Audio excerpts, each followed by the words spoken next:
আজকে প্রায় 3 দিন পর পানির ব্যাটারি সেল হলো। পানির ব্যাটারি সেল খুবই কম, কারণ অ্যাসিড পাওয়া যাচ্ছে না। অ্যাসিডের রেট অনেক বেশি, যার কারণে ব্যাটারির রেটটা বেড়ে গেছে। এই কারণে পানির ব্যাটারি একটু সেল কম। তো আমাদের এই ভাই আজকে ভাই এখানে দাঁড়ান, পানির ব্যাটারি নিলেন আমাদের কাছ থেকে। ভাইয়ের নাম জানি। ভাই আপনার নাম? আমার নাম রিপন। জোরে বলেন।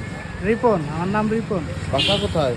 বাসা আমল শাহ, আম্বল সার, শ্রীপুর। শ্রীপুর, মাগুরা। আচ্ছা, এই যে আপনি ব্যাটারি নিলেন আমাদের কাছ থেকে, কেন নিলেন?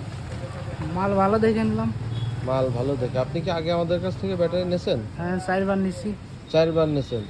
4বারই কি ইনশাল্লাহ ভালো পাইছেন? হ্যাঁ, 4বারই ভালো হয়েছি। এই জন্য আজকে আবার আসলেন নিয়ে আর কি। ঠিক আছে, তাহলে যদি কেউ পানির ব্যাটারি কারো লাগে কম রেটে ভালো ব্যাটারি, মাগুরা বন্ধনা খরচ, যোগাযোগ করবেন। আসসালামু আলাইকুম।